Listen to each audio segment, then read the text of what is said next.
Daar's 'n hartlike goeiemôre, geliefdes. Mag julle inderdaad 'n fantastiese mooie dag hê en vir al ons manne, die paas, die oupas, 'n baie gelukkige Vadersdag en as jy dalk nie 'n vader is nie, jy's ook belangrik en 'n spesiale mooie dag vir jou ook. So al die manne vandag, ons wil julle graag bederf deur vir julle ook te sê julle is kosbaar en spesiaal.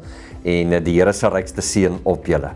Ons het 'n baie lekker Pinksterfees gehad, so kyk gerus so bietjie na hierdie terugvoer wat ons gehad het saam met Jaco Strydom. Ek glo julle hart het lekker warm geword en dat daar groot groei en vrug ook binne in julle plaas gevind het. En 'n baie groot dankie ook vir Janus en Marley wat vir ons by die ander twee kampusse die Pinksterreeks aangebied het. Ons terugvoer daarvan was net so verrykend geweest, so groot woord vir dankie vir julle ook en die spanne wat ook saam met julle betrokke was. En dan geliefdes, iets om die Here mee te verheerlik in die tyd wat voor lê is die Seefees, 'n geleentheid om liefde vir God en liefde vir jou naaste ook daar uit te leef. So ons wil julle uitnooi, asseblief kom word deel, skakel in, wees daar, nooi jou vriende, nooi jou familie. Amper sê ek katte en honde, maar julle is almal baie welkom om die Seefees te kom ondersteun en ons vra ook dat julle asseblief die Here se seën sal toebid op die dag. Gemeente, en dan wil ons julle graag herinner aan ons eredienste op die 22ste Junie. Om 8uur en om 10uur het ons eredienste by ons De Gama kampus, sowel as om 9uur by ons Paradys Strand kampus. As gevolg van die Seefees is daar natuurlik ongelukkig geen erediens by ons Kompleks kampus nie, maar elkeen is spesiaal genooi na hierdie geleenthede toe, waar ons saam die Here se naam ook kan grootmaak. Ons sien uit om jou daar te ontvang. Teetuin nuus. Die dames van die teetuin nooi julle hartlik uit na iets spesonders die jaar. Kom kuier saam en geniet heerlike koek, taart, quiche, warm koffie en tee of hot chocolate met liefde voorberei. Maar dis nie al nie. Kroon van vreugde fotostalletjie. Kies jou gunsteling handgemaakte blom en vere kroon. Glimlag saam, vriendinne, familie of net jouself. Stap weg met die perfekte fotoherinnering. Dis opregte pret, kleurvol en kreatief vasgevang. En wen. Deel jou vreugde. Tag ons gemeente op Instagram en Facebook met jou foto en staan 'n kans om huis toe te gaan saam met jou gunsteling kroon van vreugde. Nog net 'n paar dae tot jy blom voor die kamera. Dra iets mooi, bring jou vrolike gees en wees deel van hierdie tuin van vreugde by ons Seefees. Sien julle daar. Sien julle daar. En dan net om die draai van die Seefees, die 3de Julie begin ons wintermark. So asseblief sal julle ook dit vir ons gaan ondersteun en die fondse daarvan gaan ook om nood aan te spreek. En dankie ook vir almal wat vlytig daarmee besig is. Geliefdes, en dan bely ons Sondag. Ons bely, ek glo in 'n heilige, algemene en Christelike kerk. En ons bely, ek glo in die gemeenskap van gelowiges. En die 40 dae hierdie jaar lê om die draai en ons fokus gaan aansluit by die Pinkster tema en julle sou hoor Jaco Strydom het gesê as jy na die kern kyk van waaroor kerk gaan is dit om Jesus te volg, né? En Calvin het baie gesê oor hoe om Jesus te volg as 'n voorbeeld van ons verlosser vir die wêreld. En dan ook het Luther gesê dat ons deur geloof en volharding Jesus moet volg. En dit is waar ons gaan indelf in die woord en in die gelykenisse van Jesus Christus in hierdie 40 dae. En ek is net so lank so lus maak ek vir julle deurgee. So hou die spasie dop, hou die afkondigings dop. Julle kan van Julie maand af al reeds inskrywings doen, maar meer daaroor volgende Sondag. Mag julle baie geseënde en 'n baie mooi dag hê. Goeiedag gemeente en baie welkom by ons aanlyn erediens. Dit is so lekker om julle saam met my te kan hê vandag en waar ons ook na die woord toe gaan en saam met mekaar gaan leer. Ons wil van ons kant af net ietsie sê oor wie ons is. Ons is NG Gemeente Jeffreys Bay. Ons bedien die gemeenskap vanuit 3 kampusse en ons visie is om golwe te wees van liefde en lig vir 'n wêreld in nood. En ons wil jou regtig uitnooi om deel te wees van ons, maak nie saak waar jy jouself bevind nie, en regtig 'n golf van liefde en lig te wees waar ook al jy is. Nou in ons gemeente het ons die laaste week het ons 'n Pinkster gehad en dit was regtig vir ons ongelooflik lekker om vir Jaco Strydom hier by ons te kon hê. Ek wil julle regtig ook uitnooi as julle dit dalk gemis het, gaan kyk sommer op YouTube is al die boodskappe van verlede week en Sondag, Maandag aand, Dinsdag en Woensdag en Donderdag aand is dan nou ook op YouTube gelaai. Gaan kyk weer na en mag ons elkeen geïnspireer wees om regtig ook lig te leef. Vanoggend gaan ons op 'n manier bietjie iets aangaan daarvan as ons praat oor 'n Christelike lewenshouding. Wat eintlik maar bietjie aansluit by hierdie lig leef. Julle dan in ons gemeente het ons ook die gebruik om mekaar te vier en ons wil regtig vir jou ook sommer net uitnooi as jy vandag verjaar of in hierdie week verjaar of as jy 'n huweliksherdenking het in hierdie week, sit dit sommer vir ons hier onder in die comments. Ons sal dit graag saam met jou wil vier en as jy dalk sommer mense ken, vier dit saam met hulle, celebrate dit. En ons weet ook natuurlik dat daar partykeer hartseer is in die lewe en dat dit ook soms moeilik gaan. En as jy graag ook 'n gebedsversoek het of vir ons wil vra om saam met jou te bid, stuur asseblief sommer vir ons 'n e-pos na gebed@ngkjeffries.co.za en ons sal graag ook saam met jou in gebed wil intree. So as jy ook dalk weet van 'n sterfgeval, bring dit asseblief onder ons aandag. Ons sal graag hierdie pad ook so saam met julle stap. Maar kom ons word dan net eers vir 'n oomblik stil. Ons word vir 'n oomblik rustig en ons bid so saam dat die Here ons ook vandag met hierdie boodskap sal seën.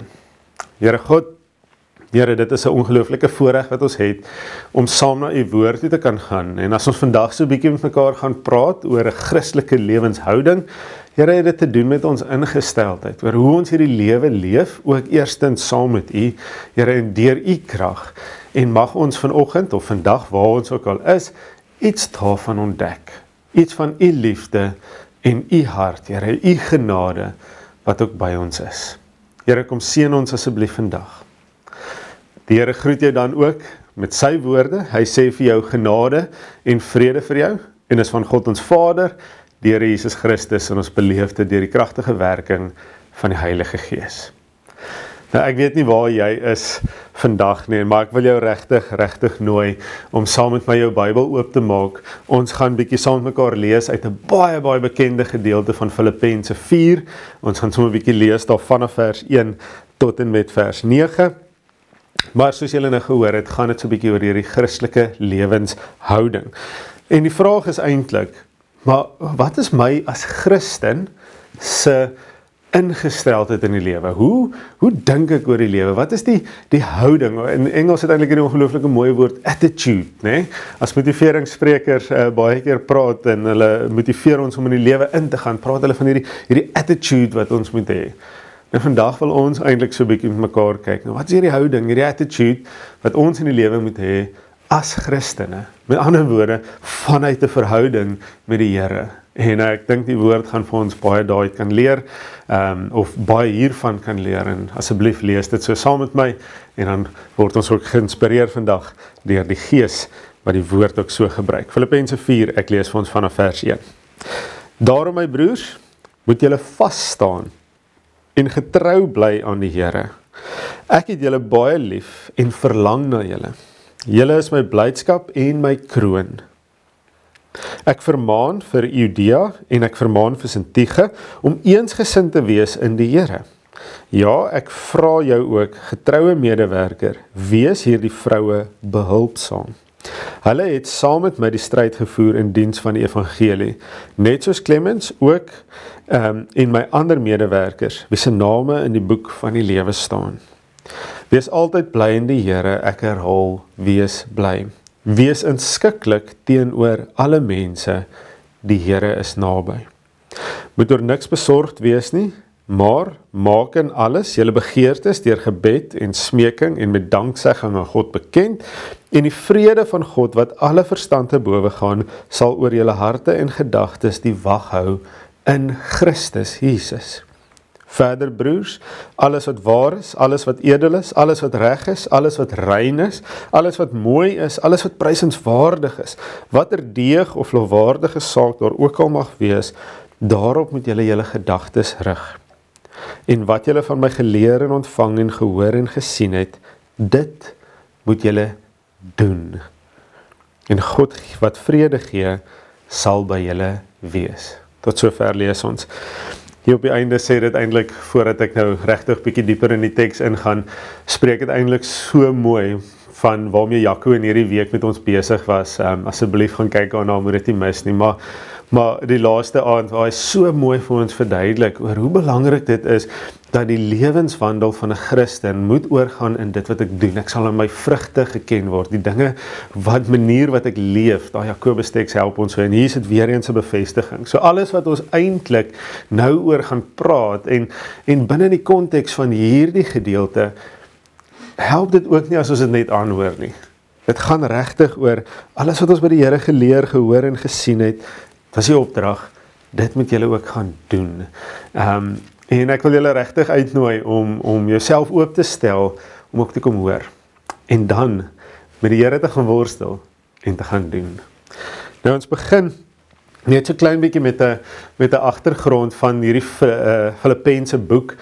Is natuurlik geskryf vir die gemeente in Filippi, wat Paulus toe hy nie meer daar was nie, op 'n stadium vir hulle teruggeskryf het. En op 'n manier kom ons agter hier in die begin dat daar eintlik maar op 'n so bietjie konflik is, né?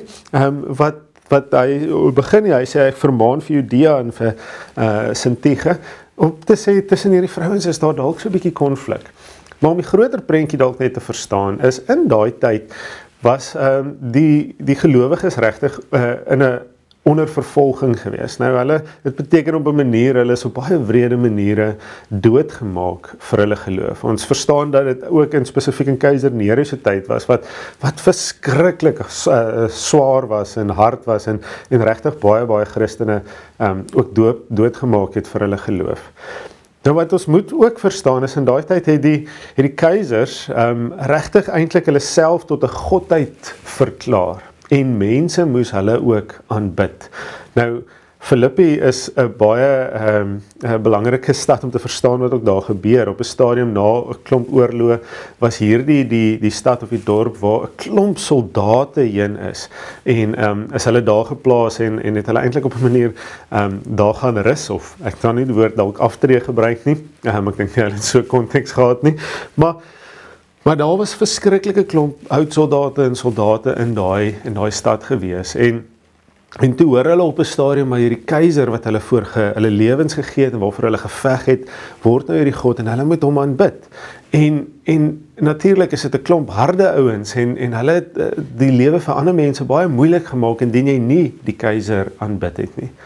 Dan kom Paulus met hierdie woorde, en dit is so belangrik om net gou te verstaan, eintlik in al sy, of meeste van sy ander briewe, praat hy baie keer, en is ons eintlik gewoond om te praat van Jesus Christus, né? Een van ons kollegas in die teksbespreking het eintlik gesê, ons dink partykeer dat Christus Jesus 'n fan was, wat ons weet natuurlik nou nie so is nie, maar dit is 'n verklaring van wie Jesus is. Jesus is die Christus. Maar hier in hierdie brief kom hy, en hy sê eintlik, Christus, die Jesus.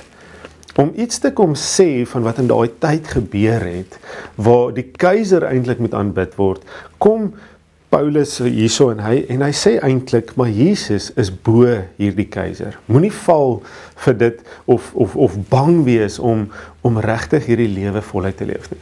Wat ons net daai moet leer of verstaan ten minste is dat daar 'n baie moeilike tyd was. Daar was 'n warwoel, en ek wil ook vir julle sê, nie net onder Christene nie. Daar was regtig 'n warwoel van mense wat verskillende emosies gehad het, gode aanbid het, en hulle is ook doodgemaak, en ek stop 'n stadium met ons mekaar gesê, van hierdie ouens het hulle kinders geoffer, en nou ewe skielik kom hulle en sê, maar hulle kan nie meer daai God aanbid vir wie hulle kind geoffer het nie, nou moet hulle hierdie keiser aanbid. So dit was net chaos gewees in daai tyd. Natuurlik bring dit so 'n bietjie konflik. En is dit so nodig om te verstaan. Maar is in daai posisie waar Paulus dan kom en hy skryf hierdie ongelooflike woorde vir hulle, en ek wil dit weer dan saam met julle lees daar in vers 4, waar hy eintlik om sê, maar ons moet saam staan vir hierdie evangelie. En dan sê hy, en dis die vraag, binne in ons moeilike omstandighede, binne in partykeer selfs konfliksituasies, hoe moet die Christelike lewenshouding wees? Waarop moet ons ingestel wees? Vers 4 kom hy sê, wees altyd bly in die Here. Ek herhaal, wees bly. Wees inskikkelik teenoor alle mense, die Here is naby. Nou, ons het al baie hierdie teks gehoor waar ons mekaar sê, ons moet bly wees in die Here. En ons moet net vreugde ervaar, want ons is Christene. Hierdie is so belangrik om te verstaan, dat die woord bly of blydskap hierso, gaan eintlik baie dieper as ek moet maar net bly wees om bly te wees. Eerstens is dit nodig om iets te verstaan van wat is my rol binne in hierdie samelewing, binne hierdie plek waar hulle self bevind. Ek meen, hulle word in die tronke gegooi, hulle word gemartel, hulle word geslaan en dan kom Paulus en sê, hy skryf natuurlik ook vanuit die tronk, hy sê, maar julle moet bly wees. Wat vir ons iets sê van wat 'n eer dit daar is of hoe bly ons kan wees dat ek eintlik kan leef tot eer van God. Dit gaan nie oor dat dit lekker is in daai tyd nie, maar my blydskap vind ek juis met die wete dat ek hierdie roeping het om iets uit te leef en ek het hierdie doel wanneer ek deur my lewe God vereer. Nou weer eens, dit kon nie net goeders wees wat hulle gesê het nie, hulle moes dit doen. En hulle kon nie net inpas by die wêreld rondom hulle nie, hulle het letterlik anders gelyk op die manier wat hulle dinge gedoen het. En as gevolg daarvan kan jy blydskap beleef. En dan is dit belangrik, want dit word nog herhaal ook binne in daai konteks. Maar dan, in daai vers 5, is dit eintlik hierdie ongelooflike mooi woorde wat Dominee Jan ook vir ons gehelp het met taal so 'n bietjie, waar ons vir mekaar gesê het, wees inskikkelik teenoor alle mense. Daai woord inskikkelik het altyd vir my so 'n bietjie amper gevoel, maar dit beteken, ons moet ander mense maar nou verdra. Ons moet amper verdraagsaam wees teenoor ander mense. En Dominee Jan het ons gehelp met hierdie ongelooflike mooi woorde, wat sê, miskien dit dalk beter vertaal of beter verstaan as jy woorde gebruik soos, jy moet 'n sagmoedige vasberadenheid hê teenoor alle mense. Nou, op 'n manier om te sê, maar vanuit my identiteit, want net daarna sê, want die Here is naby, né? So vanuit my identiteit met Christus, sê ek moet mooi werk met mense, ek moet sagmoedig wees. Met ander woorde, ek moet sag van hart wees, maar tog moedig. Met ander woorde, sagmoedigheid is hierdie ongelooflike mooi woord om te sê, ek is sag, maar ek doen nie niks nie. Ek tree steeds op. Ek het moed om iets te doen. Nee, so ek sagmoedig, maar ek is ook vasberade.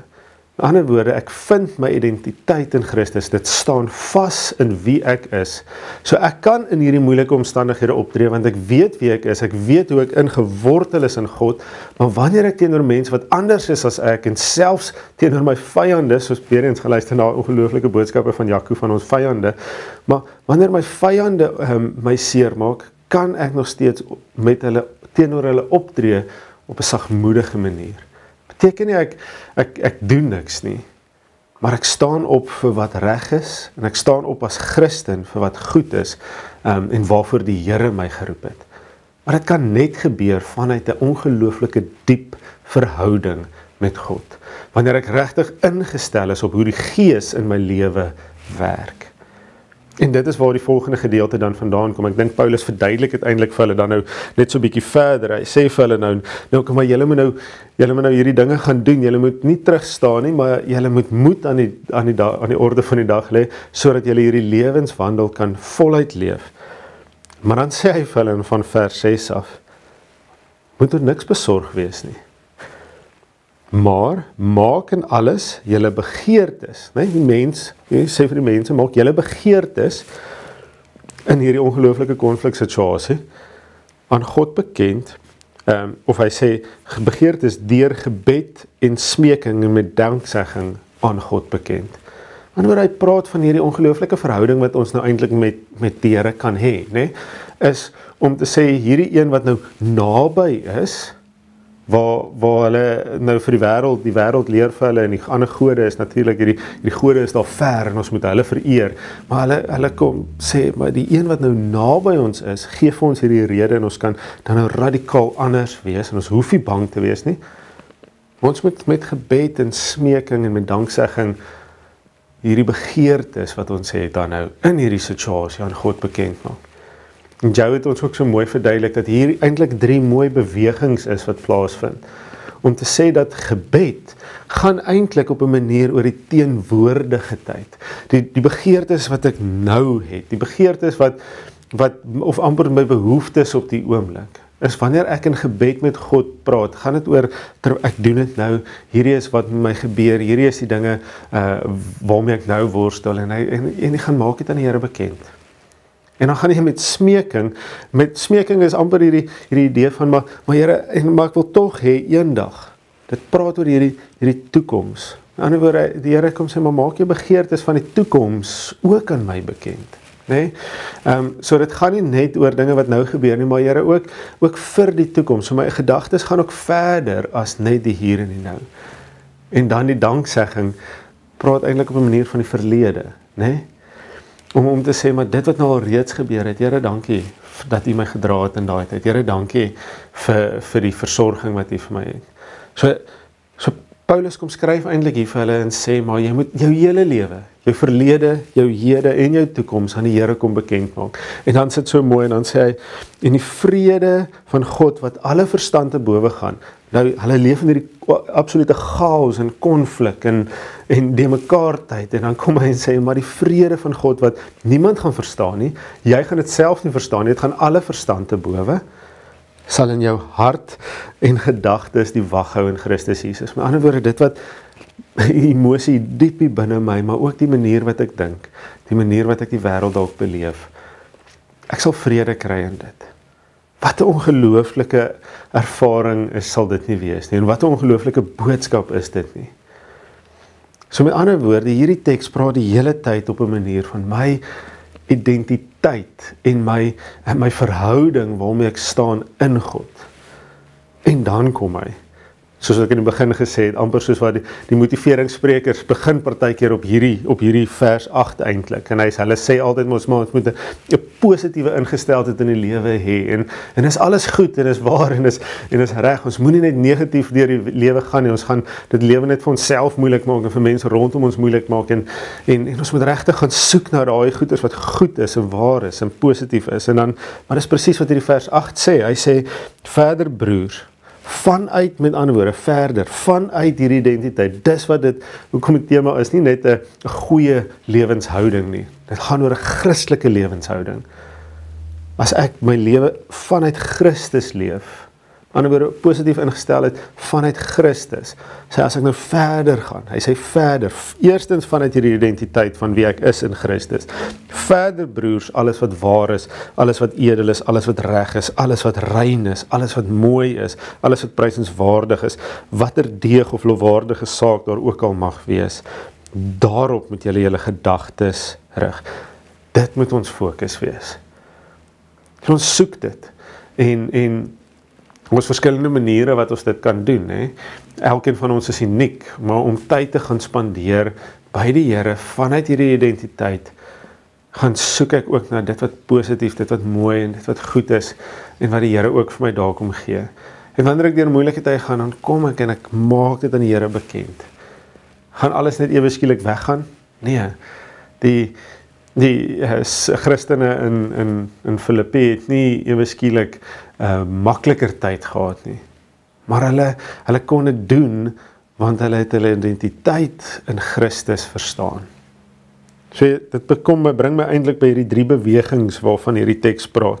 Vers 4 en 5, wees bly, want die Here is naby, wil praat van hierdie identiteit, hierdie sagmoedige vasberadenheid. Dis die manier waarop ek leef en waarop ek ingestel is. Maar dan vat dit my verder, vers 6 en 7, maar ook my persoonlike verhouding met God. So dit word, ek het hierdie identiteit, maar nou bou ek hierdie verhouding, nou leef ek saam met God, né? Nou leef ek saam met Christus, en ek doen dit deur gebed en smeking, danksegging, maar ook verder deur my woord te lees, iets van God te begin verstaan, en ek bou aan hierdie verhouding. En vanuit dit begin ek my getuienis leef. Nee, dit wat mense sien. Dis eintlik maar daai eerste 2 goeders.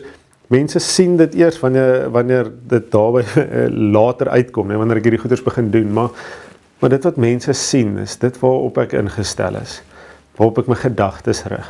Dis my getuienis wat ek uitdra. Jacques het eintlik ook so mooi gesê, ons gepraat van wees lig, Nee, Christus het nooit gesê, julle moet die lig gaan wees nie. Hy het gisterand vir my so mooi gesê. Maar sê, jy is die lig. Christus wil deur jou werk, as jy jou lewe oorgegee het aan hom, dan is jy die lig. Nie, jy moet dit gaan wees nie. Jy moet dit nog word nie. Jy is die lig. Jy moet net dalk die bak afhaal, sodat die wêreld dit kan sien. En dan het hy dit so mooi gesê, maar die lig kry regtig sy doel in die donkerste tye.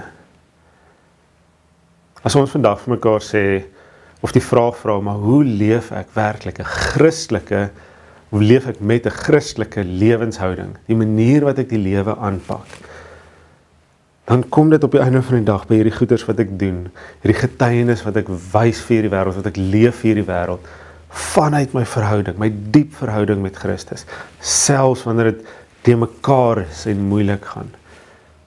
Want is juist dan wanneer ons lig die helderste moet skyn. Ek wil jou regtig uitnooi en ek wil jou uitdaag, gaan spandeer hierdie tyd saam met die Here. As jy dalk in 'n konfliksituasie is in jou lewe, gaan dink oor wat dit beteken om werklik 'n Christelike lewenshouding, hierdie attitude te hê teenoor daai situasie en hoe die Here ons dalk vra om wel sagmoedig en maar tog vasberade vanuit sy identiteit te leef.